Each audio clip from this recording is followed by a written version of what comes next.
dreams die. Rely on yourself and no way. Believe.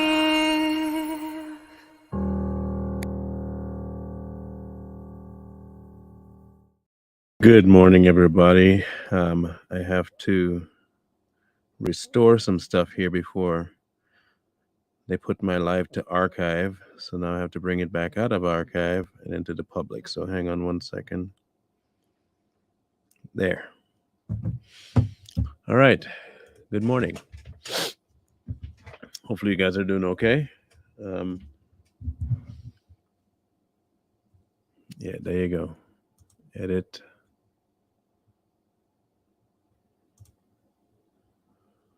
Let's see if it does it now. For some reason, my Facebook got taken off of the list, which is pretty silly.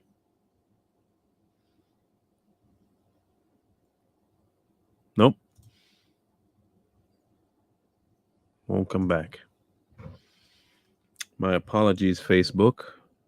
Let me see what's going on here. It shows as live. I just don't know whether or not it's going to be seen. Let me check here. Nope. Okay. I guess it won't go live on Facebook. Let's see if I can do this differently. Can't adjust the time. Wow. Sorry, guys. So anyway, I'm going to try and remove it and then try and re-add it here in a second.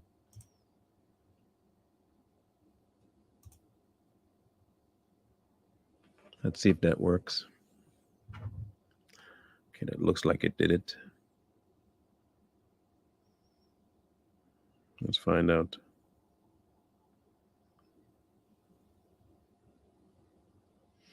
In any case, I don't know which Facebook is seeing me or not.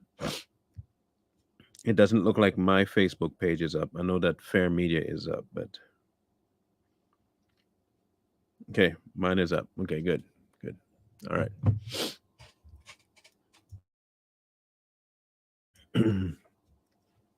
Okay. This topic is avoided a lot by church leaders and, well, churches in general.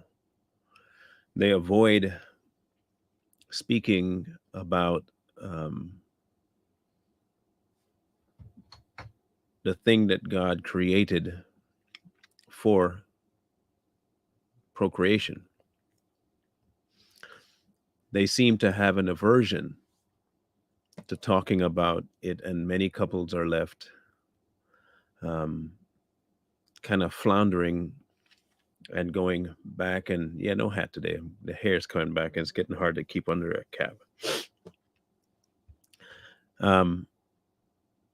They get left in the weeds, and they end up wavering between the church and the world in their approach to their marriage. And so it kind of made me think a little bit. And so I have a couple of disclaimers before I begin. Not every marriage is built the same. There are tons of marriages that work with no sexual relationship. There are some marriages that work with minimal and some that work with much. The issue comes into play when partners have different viewpoints about intimacy. Some come to the table, and this is part of knowing your spouse. It's a small part. And the other part is of knowing your role in the relationship. which is why it's so vital, because it causes a lot of problems when you don't know the role that you have. And when people hear the words role and know your role, for some reason they automatically go to the female. I don't recall the statement know your role having a gender assigned to it. It's know your role, both the men and women. And in order for this business to work, it has to be everyone in their own lane. Because when you stay in your own lane, the whole machine works properly. So there are two aspects I want to look at this from: marital, which is the main thing, and lust itself, and then eventually the melding of the two. Now, I want to make my stance clear on lust. I do not believe that you can lust after something you already have. I don't believe that you can lust after something you already have. I know people are going to say, oh, the lust of money, you just keep wanting more money, more money. You still have it. You might be lusting after the accumulation of it, but you already have money. So there are two ways to look at intimacy for the singles. It has been written in the book that it would be better to stay single. However, um, many are unable to do so. But for those who are able, do so. Um, I think we value marriage, value the means of it, what it does, what it embodies, and it would be better to be married um, if one was trying to figure out lust. That is usually the solving of it. Um, so the first thing I think for those of us who are married, I don't think we ought to be um, trying to coerce the single person into marriage if it's just not something that they see the need for. However, giving in to lust while single should yield us encouraging them to be married.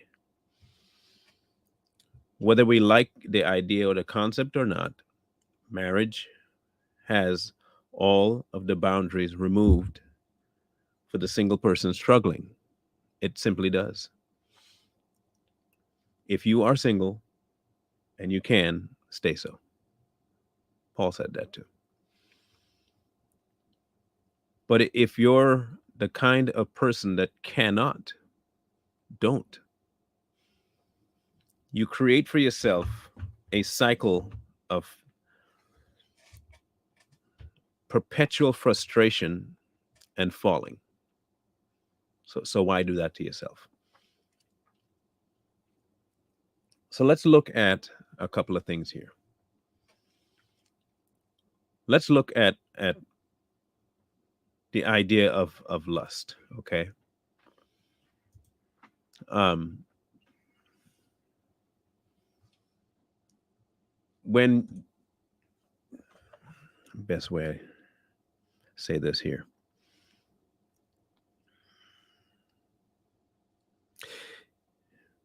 Understanding that you can or cannot is first. That's pivotal. Okay. You have to understand what your mental state is, how far you can push yourself, and whether or not that's something you want to have to battle with. There are some who are born to remain that way, not by default in the body and something wrong. They were just not born to be married, and they know it, and they are happy with that decision. There are some that choose to stay single because of the anger that marriage has brought them before. And then there are some who wish to be single because they can't stand their spouse.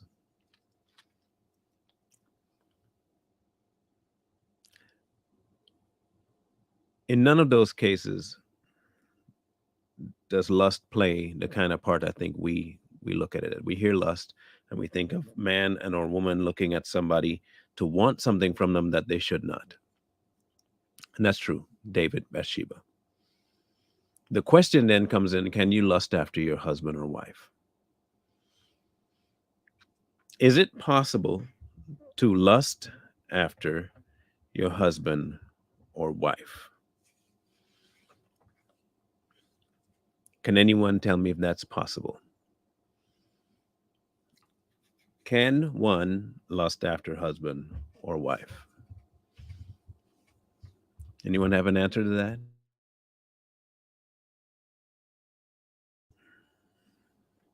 Yes. Okay, I have one yes.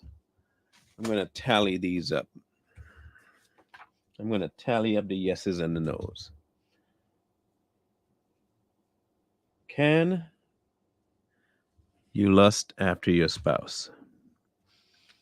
So we have one yes, one, two, three no's,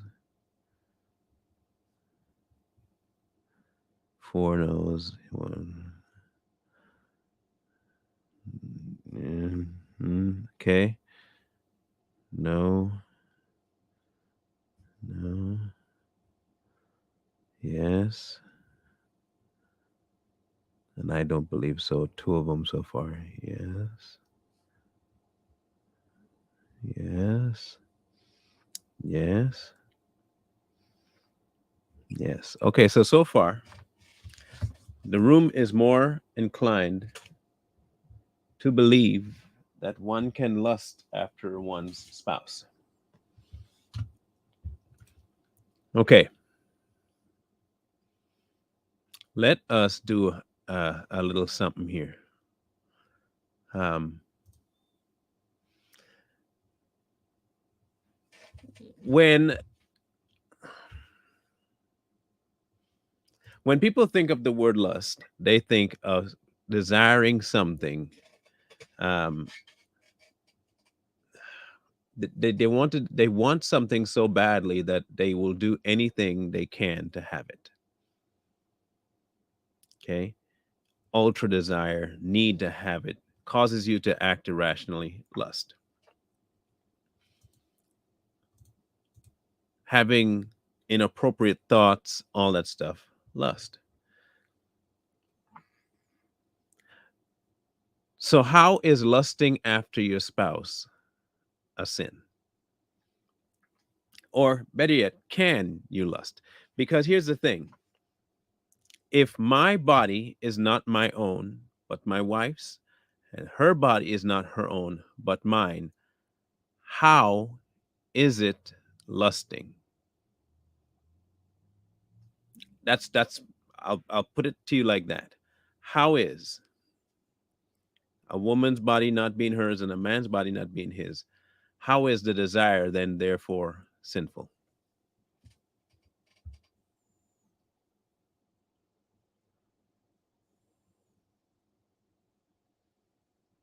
You see, I think we've taken terms like lust and we don't attribute it to the object.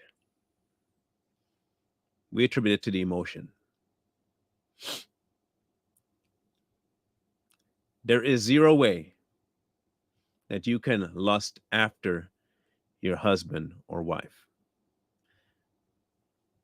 There is a strong desire for them, but it is not lusting. You lust after someone you are not married to because the thoughts you have of them are inappropriate for the time that you're in with them. A woman walking down the street where you see her the way you would be seeing your wife is inappropriate. If that were your wife, it is completely legal under God's eyes to fulfill everything you see about that person in the marriage bed. It's completely legal. In God's eyes, it's holy because you are set apart to do exactly that with that person. Lust sets in when that desire, which is God given, is aimed at something that is not yours to have. It is not yours to possess until you are possessing of it. The husband is for the wife, and the wife is for the husband. That is biblical. Let's read this. Ephesians 5. Wives, submit to your own husbands as to the Lord. Now, let's just stop right there. And don't worry, ladies, I'll get to the men. Don't get ahead of yourself. Wives, submit to your husbands as to the Lord. Submit, to yield or surrender to the will or authority of another, to subject to a condition or process, to present to the consideration or judgment of another. Submit. I know all the stories of I had a bad spouse. I could not submit to him. This is not good. That's not what it meant. I get all the answers one can bring to the table. It does not negate your role. I don't care. It even goes on to say it. It goes on to say it. So here's the thing.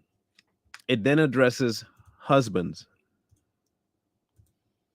Love your wives as Christ loved the church and gave himself up for her, that he might sanctify her, having cleansed her by the washing of the word, so that he might present the church to himself in splendor, without spot or wrinkle or any such thing, that she might be holy and without blemish. In the same way, husbands should love their wives as their own bodies.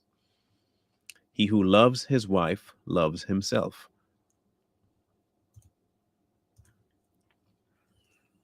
Okay? It is imperative that each do their role. Each role being fulfilled enhances the other.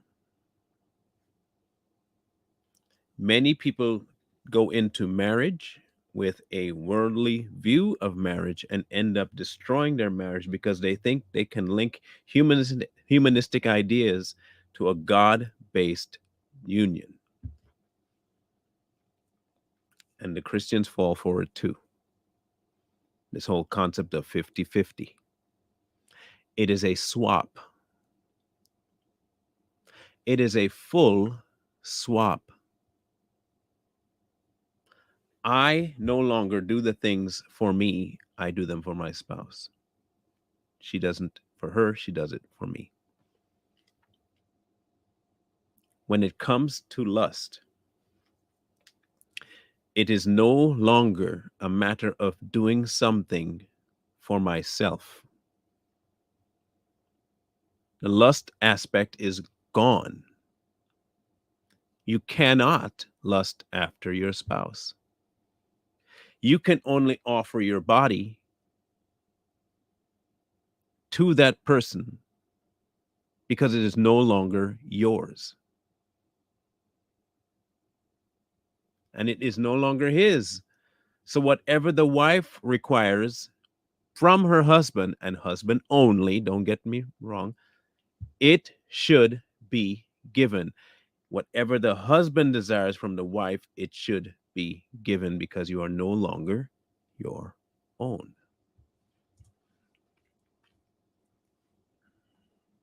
It's no longer your own.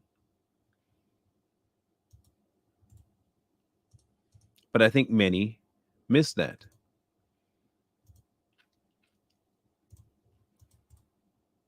They miss it because it is not something that's wanted.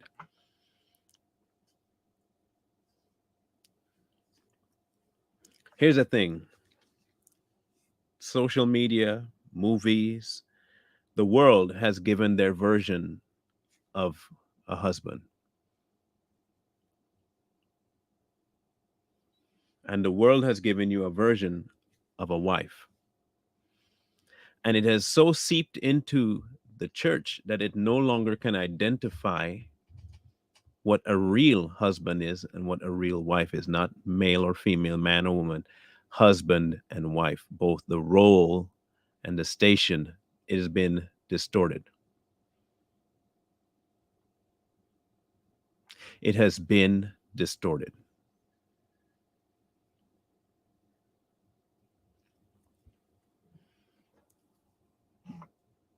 A man who refuses his wife's advances on an intimate level is not fulfilling his role as a husband. Same goes for the wife. Many people take this unequally yoked thing to mean, a believer and an unbeliever. It can be, yes, obviously, but it also means unequal in you carrying your weight.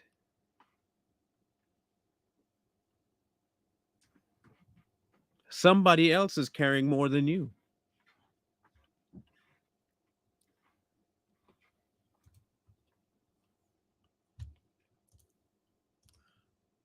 First Peter 3. Wives, submit to your own husbands, that even if some do not obey the word, they, without a word, may be won by the conduct of their wives, when they observe your chaste conduct accompanied by fear. Do not let your adornment be merely outward, meaning you can adorn, but it's lipstick on a pig if it's a pig. Arranging the hair, wearing gold, and putting on fine apparel, rather let it be hidden, the hidden person of the heart, with incorruptible beauty of a quiet and gentle spirit, which is very precious in the sight of God.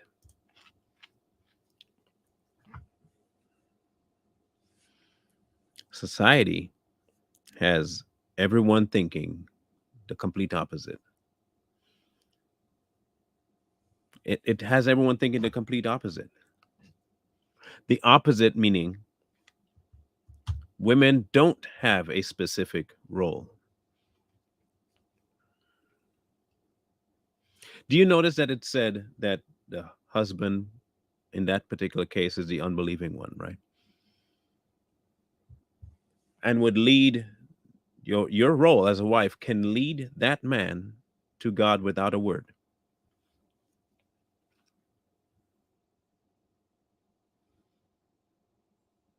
Oh, trust me. Listen, Tammy, listen. Like I said, this is gonna where it's gonna get a little bit gritty, okay? And this is why I really want my wife to have her voice be heard on this topic. Um,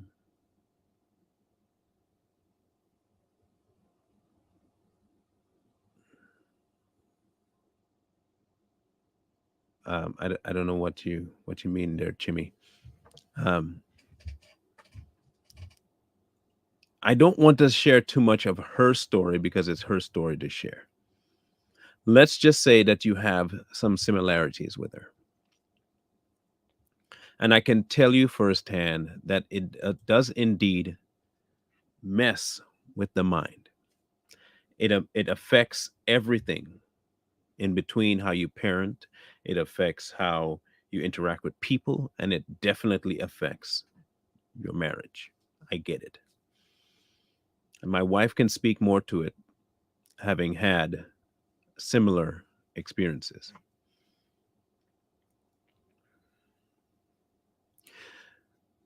But when you introduce God's aspect onto your problems and you introduce him to what you're going through, there are walls that just go away. The flip side, of course, is that the husband has to do his job. And I can say unequivocally that I have not always done my job. I've done a lot better at my job, but I have not always done my job. And it bore out in my wife's reactions.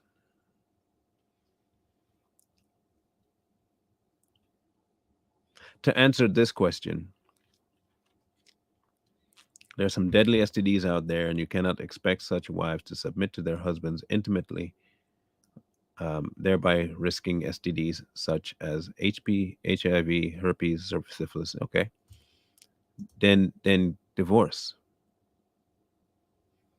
If he is cheating, and that's, you can't put up with that, and that's the one risk you're not going to take, biblically you have a way out. Just take it.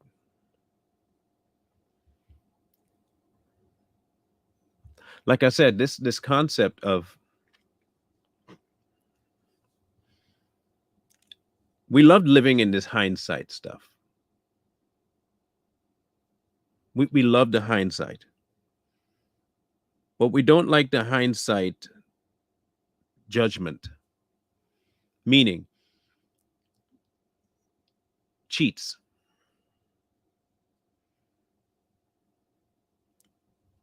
If that is the case and there is no way you can put up with that, leave. You have to make your own decisions about that.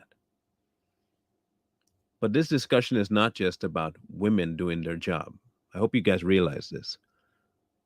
I am not trying to degrade or put down or put women in the only position of responsibility here. Man's job is to lead, lay down his life, and not be his own. That's his entire chore. He protects, he leads, and his life is no longer his own. Are there men that refuse to do that? Of course, and there are women that refuse to do it too. Men do ill, women do ill. This is about trying to make sure that you both do right. You both have to do right.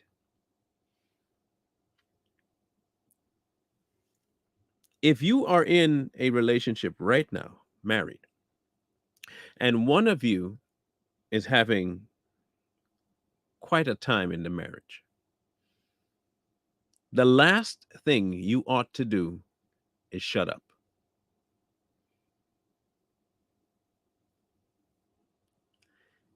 If you guys don't deal with it together, a third person will not be able to fix it. I've heard that counseling does wonder. Counseling, unless it's directing you to the only man who could fix it, because remember, the human issue is your problem, not the godly one. We keep interjecting our humanistic stupidity on God's marriage.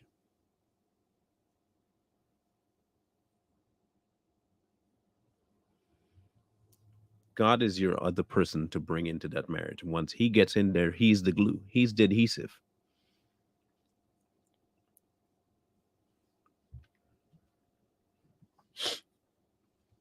That's what I think too crazy. There are some good ones, don't get me wrong. There are some very good counselors out there who will tell you to go deal with God with this.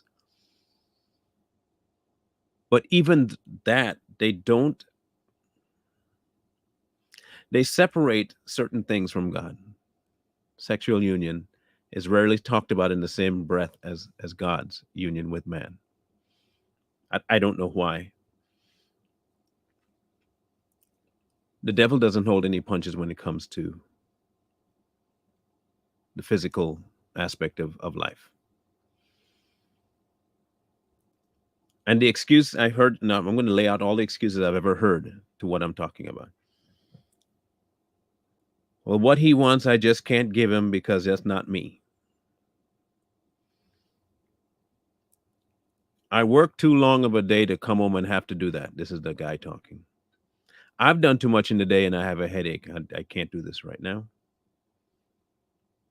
I am not built for that. He's going to have to just deal. She's going to have to just deal.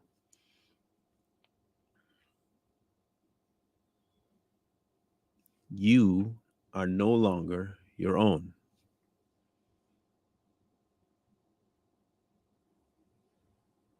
And also at the same time, if you love your body, you would not harm it. Most men that beat women, this is not me making an excuse. Again, I think like I have to disclaim everything because people always take things stupidly. A man that beats women or cheats on women has deeper issues than you. If your hubby cheated, he has bigger issues than you. You are not the problem. Trust me when I tell you this.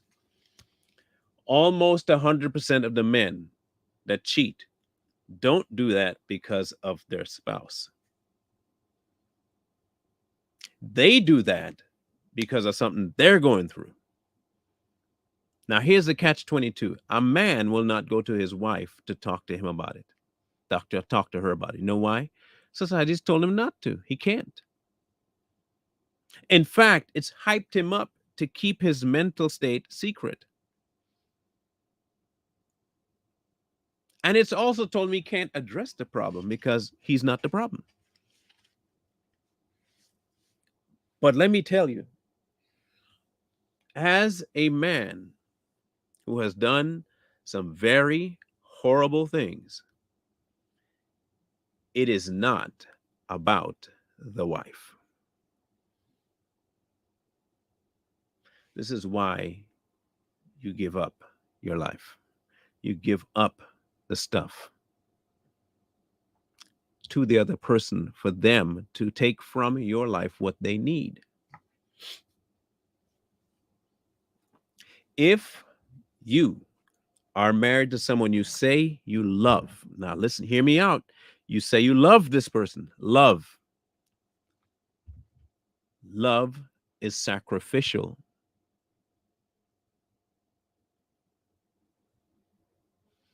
There is no, I can't. You say you love this person. You think you love them, but there are conditions. Husbands and wives both. Love produces change in people. It doesn't force it, but it produces it. When one feels actual love, things change. When one does not feel actual love, it remains. And in that, when those two things collide, where love meets love, lust goes out the window because all you're interested in is giving your spouse whatever they desire. Both. Each can come with a desire, and each will get the desire fulfilled in that person, in that union where it belongs. I think Corey and I spoke about this on a Too Strong episode a couple of years ago, maybe a year ago now. And people laughed at both our scenarios. But my marriage is not supposed to look like everybody else's marriage. It can't. Corey's marriage is one way, mine is another. People scoffed at both. And they're on completely opposite ends of the spectrum. Completely opposite ends. When it comes to that topic, it's opposite ends. But he gives himself fully to his wife the same way his wife gives herself fully to him in every aspect. And they match because each recognizes the other as themselves. And when one person has a difference in what they expect, the other one will gladly do what is needed for that person. For instance, and this is where we're going to start being, either people can get uncomfortable and say I shouldn't be taught, but just okay. A wife that does not have a high sex drive and a husband that does requires sacrifice on both sides to make this work. The husband can understand this is not possible. I can change. Or the wife can work towards changing, which is what her decision is about. The man ain't supposed to try and coerce her to do what he wants. If the mutual love is there, each will find themselves doing for the other what is outside of them. This is why I say lust goes away. There are some uncomfortable walls that both have to break down. One in the pulling back of the drive and one in the pushing forward of the drive. And eventually people meet. Again, I know this firsthand. Sometimes you can persuade the other person that that way is better. Not coerce, persuade. The husband might realize it gives me more time to do some other things if I go on her schedule. And it could become more productive in the long run because when you do things around a certain person's schedule, especially if you think you're the bigger one and you drop yourself down, you'll realize that they actually start to want that more. You don't have to force it. The same way now the wife is seeing he did what he had to do to accommodate me. I'm going to do what I have to do to accommodate him.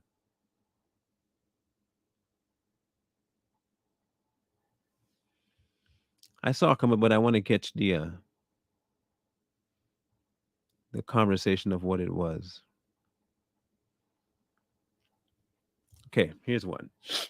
Our problem was that he was putting his parents and sibling above his wife and children. He didn't really want to be a husband and father, just wanted someone to take care of him. Again, I understand there are many like that out there. Tons of men that don't fulfill their role. Just as there are tons of women that don't fulfill their role.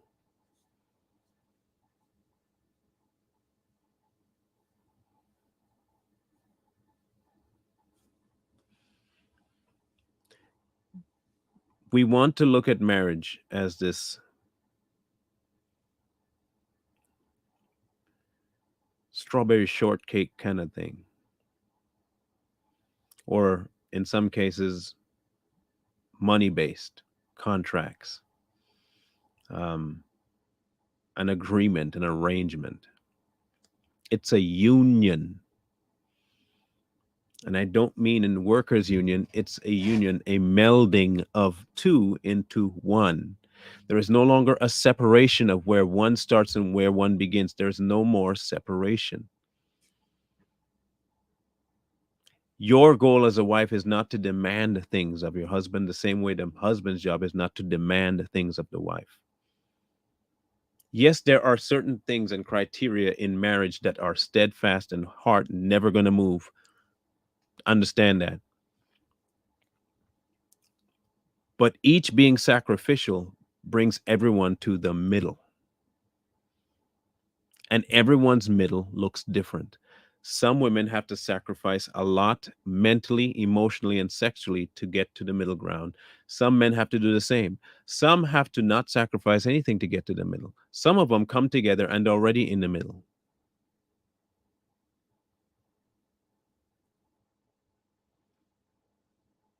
But everyone's middle might look different. Some people's middle might be we be intimate once a month.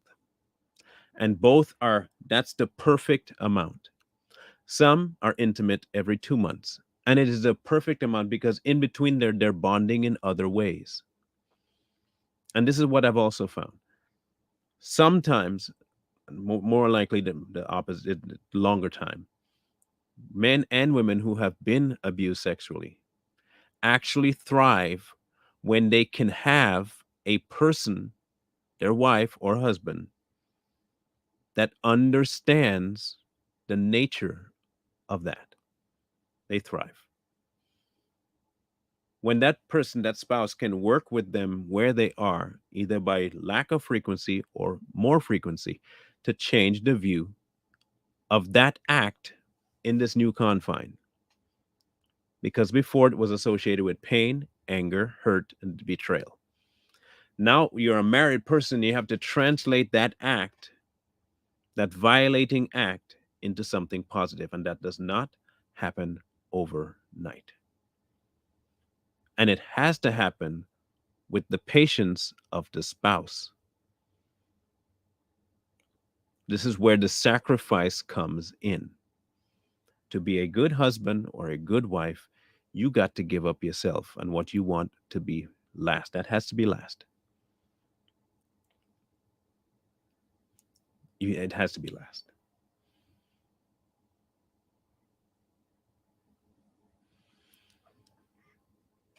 We take a lot of easy way out of a lot of things. We do. We make a lot of things crazier for ourselves.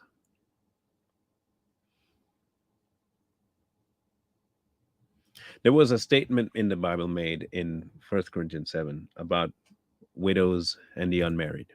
And I mentioned it earlier that if that's how you are, stay so. But if you can't, don't.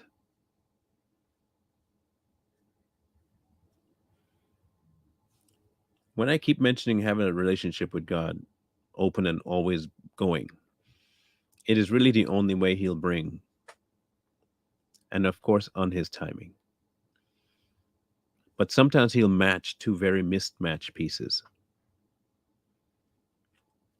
My wife and I started off very mismatched. I mean, really mismatched. Um,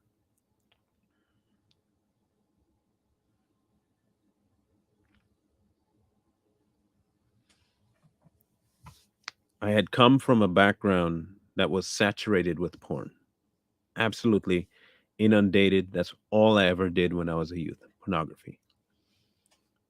And it will ruin your entire view of relationship and sex. It destroys it. And you are unable to really embrace love without associating it with the physical act of sex.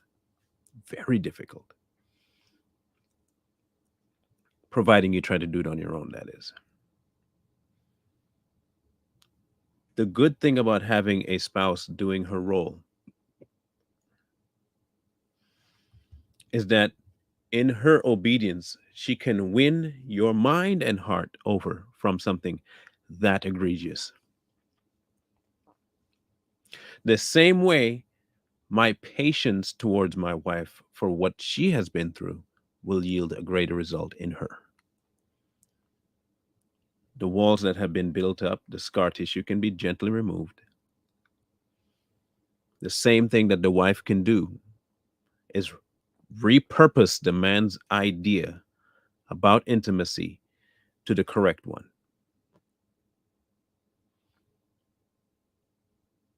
It is not easy, it is hard work, but it starts off by you giving up you.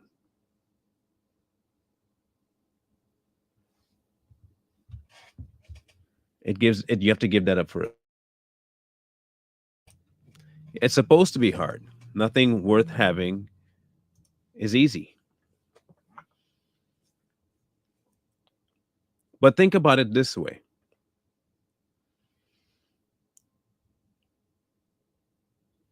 If you do it the hard way, some people would call it, you gain a whole lot more experience. If you do it the easy way, you get a lot less. I mean, that's even true in video games. You go to a tough area, tough bosses, get more experience. Go to a weak area, weak bosses, less experience. Humankind knows this is a true statement. They understand it. They understand the concept well. They just don't want to put marriage on that platform. You're dealing with another human being who has really, really, really a sordid past, whether we want to talk about it or not. You're talking about two beings that have had their own issues going into a union to try and make both of those existences work on one plane. You don't expect there to be some massive headbutting and some rage at times. Oh, there's gonna be that. There is gonna be that for sure. There's gonna be that. The only thing that changes the dynamic is the adhesive. In a worldly marriage, a broken man and a broken woman find themselves. And their only glue at that point is Elmer's. Not even Elmer's wood glue. This is Elmer's classroom glue. That's what their bonding is. A man broken, a woman broken. find God as their glue. You're talking about Everbond. That thing is not breaking apart. It is not coming apart. As long as each stay in their lane.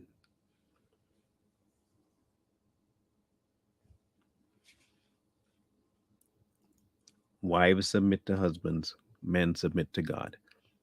Everything works. You will find time to be intimate if you need time to be intimate. You will be able to abstain from it when it's time to abstain. This is part of working with your spouse.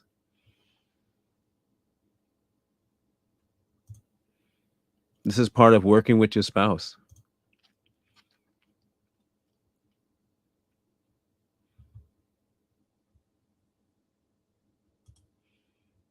That's the biggest part of working with your spouse.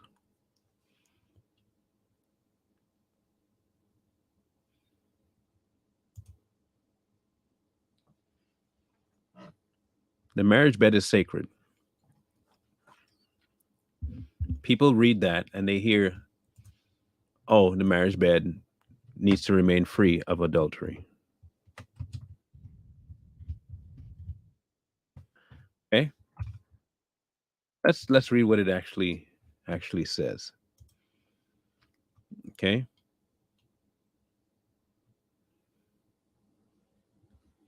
Let us see what it actually says. Grab it here.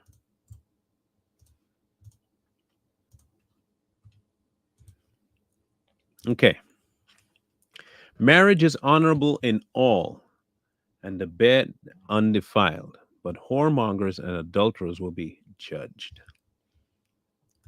So let me ask you, what do you think that actually means? It's saying that the marriage bed is honorable, right, in all things, and it's undefiled, but whoremongers and adulterers will be judged.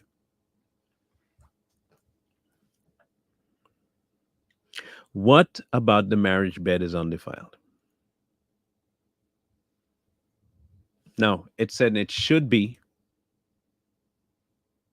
It didn't say should be. It says marriage is honorable in all and the bed undefiled, but whoremongers and adulterers will be judged. This is where I start to either lose people and they say that I'm whatever, but I'm going to say it. Anything husband and wife do together with no one else is completely 100% allowed.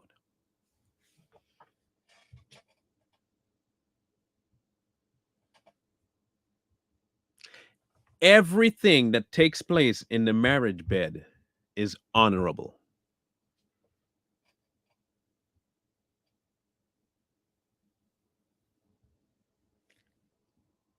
Anything.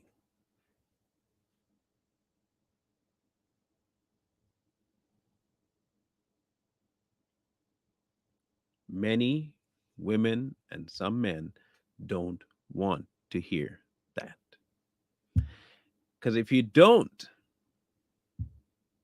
want something, you consider it what is perverted and how can it get there? Now, remember the criteria for a good marriage: man following God, woman following man. You don't have anyone in the bedroom with you, which is where the whoremongers and stuff comes in, adulterers. That's already a given that is no longer or at all a part of the marriage. But providing the man is following God and the woman is following the man, what? Again, you're not bringing anybody into the room.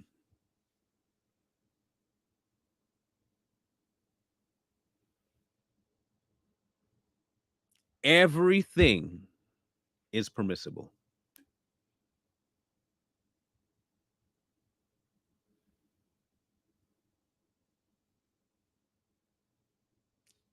I didn't say it.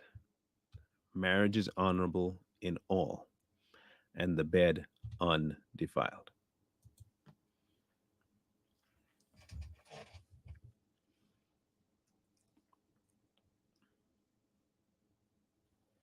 You see, Lori, I don't agree with that. I don't agree with that. Here's why.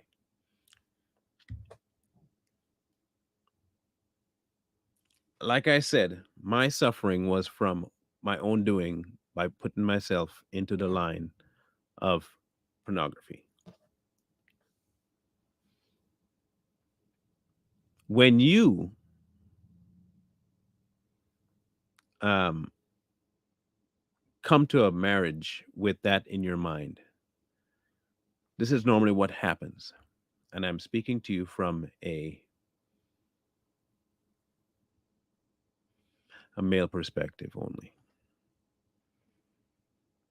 Whatever I saw on porn, I thought that'd be great. My view of pornography in my mind at the time was good. I liked it. So let me ask, what made pornography bad?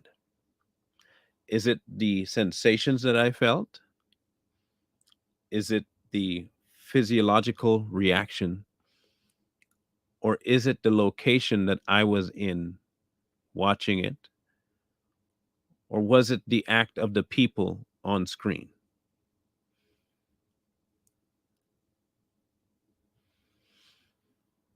When I take what I used to do that was sinful and impose it upon my wife, I am no longer looking at my wife.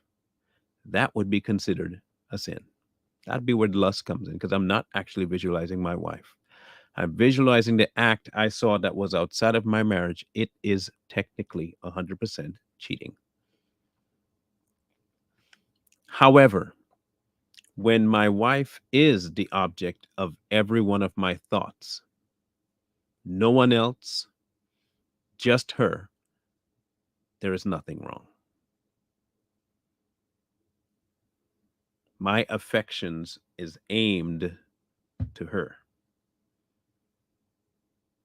But I can indeed imagine multiple things.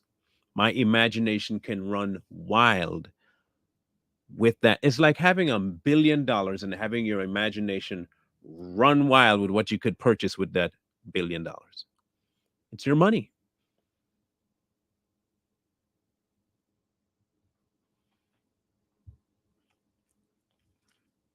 I think imagination in marriage is vital. And I don't just mean in the bedroom. But this is about lust. And you can also create a very bad environment for your spouse by not putting their needs first.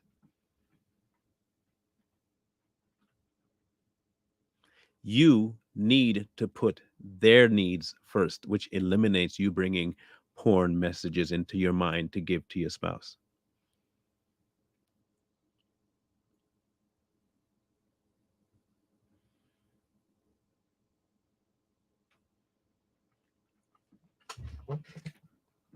Men have been told that they're the ones with the high sex drive. I think it's all relative, really. Some people do, some people don't.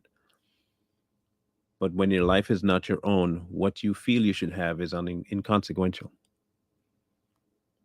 I'm not saying you don't make your needs known. You make your needs known. You make your wants known to your spouse. This is part of communication. You both. This is what I tell. There was a friend of mine that I've been training, but he's also been taking a couple of asking me a couple of questions, and I tell him schedule it. Schedule it. Schedule intimacy. When you schedule intimacy as opposed to leave it to random chance or when you're both are too frustrated, schedule it. Here's two things that happen when you schedule it. The other person does not have the excuse of something else coming up. The other spouse does not have the excuse of I'm being busy or I'm being too tired. You know when it's going to be. You can rest in the day, whatever you have to do. Prep it, plan, and speak to each other as though it is something that you both anticipate.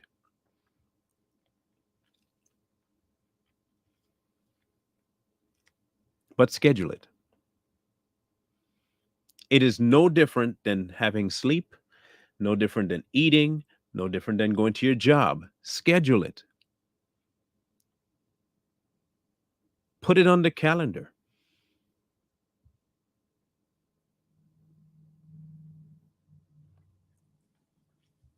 The other thing I tell him is that that act is not for you. In other words, you are not the one trying to receive anything from this act. Your pleasure should come from giving, knowing what your spouse wants, what your wife likes, wants, has to have. Even if you don't think of it should be something that she has to, if she wants it, your body is no longer yours. As long as it does not bring anybody else into this relationship or pervert it by having an external source for your mental motivation. You go into this giving to receive. And this is on both ends. The woman goes in giving, the man goes in giving. The only thing that can happen as a result is both gets fulfilled. That's the goal. But the goal isn't achieved by me coercing the other person to do what I say. It's by me doing what I know the other person wants. And in so doing, it ends up being reciprocal regardless. I still get what I want, but I don't make it the pivotal goal. I tell them, we have the discussion. This is the stuff that I know for myself that does something for me. Now the other person knows. Same way they tell you, now your goal from here on out is to make that your goal met.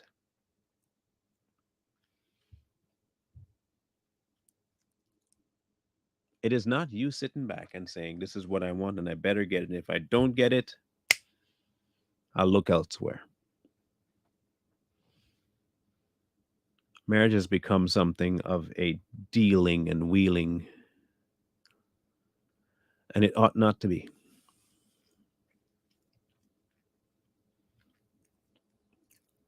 The marriage bed on the fell, and it should be fun. And it remains there. Not children, not counselor, not friends. That is a union.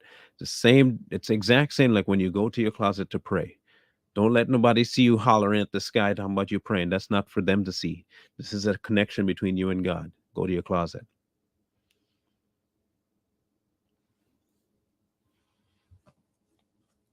And by doing so, let's take for instance, you're a man and your wife has been abused as a child. She loves you, you love her. You as a male you have a very hard time dealing with not having intimacy often. But you do love your wife, not because of sex, but because of who she is. And she is having a very hard time connecting with you on the sexual plane because of her history. You, as a man, need to sacrifice your wants and your needs for hers. Not because she's better, but because your body is no longer your own. If you are traumatized from something that happened to you sexually as a child, and you're in a marriage and you love this person, you will work with them to undo the state of your emotional upheaval. You will. You will try to disconnect the horror of that act and associate a positive version of that act with the husband you have now or the wife. You cannot hold other people to your trauma. They have not endured it. They have not gone through that. So begging them to understand is impossible. I will never understand going through that level of abuse. I will never. I can hurt for you. I can be mad for you, but I will never fully get what it does to your psyche and your body. I can't understand it. Only you can. The only person that can offer solace for that person is you, and you only one that can solve it for you is you, not me, you. Which means you have to consciously make a decision that this person is my safety. And intimacy with this person is not the same as intimacy with people that hurt me. But we love to put the trauma of what we've been through on the person that should be our right hand man or a protector. And when they fail to understand, you get mad. And it gets worse. Because now you're shut down because you're pissed off and the intimacy is off.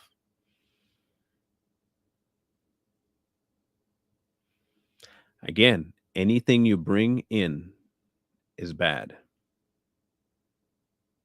Anything you bring in is bad.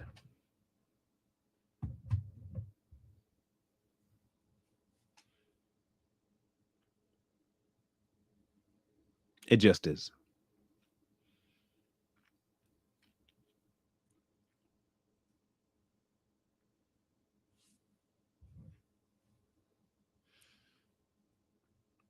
I want you guys to understand that this is a touchy subject. I get it. But your body's not your own. It's your spouse's. And eventually, when you work with each other in mind, healing happens automatically. Especially when you do it with the God glue as opposed to Elmer's classroom glue. He's the binding agent. It doesn't remove your trauma of your past. It doesn't remove what you went through. It changes your focus. It changes your focus. And in so doing, your whole marriage will be revamped.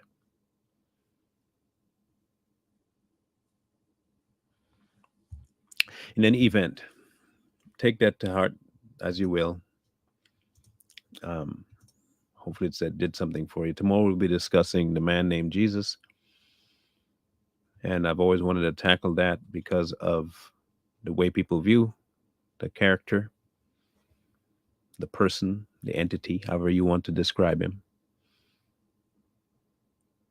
But the person of Jesus we'll be talking about, and we'll be getting into some theology.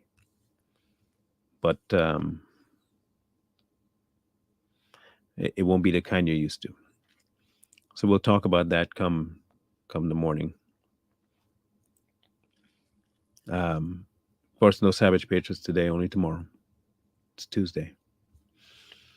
So we'll talk on Wednesday, tomorrow. Tomorrow's Savage Patriots. Man named Jesus tomorrow.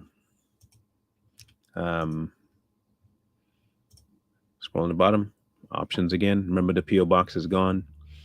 I need to remove that actually from my profile.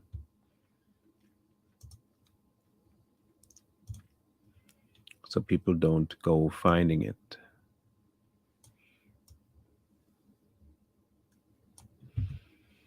Okay, now it's gone. So we'll see you guys tomorrow. Make sure you tune in then. Take all of this to the owner. Okay. Let him direct you on it. Really appreciate you guys' time. Love you all. Mean it. Have a grand rest of the day. With wisdom calls to you from the streets. Please, please, please find wisdom. Peace. Hold tight the dreams, for if dreams die, rely on yourself and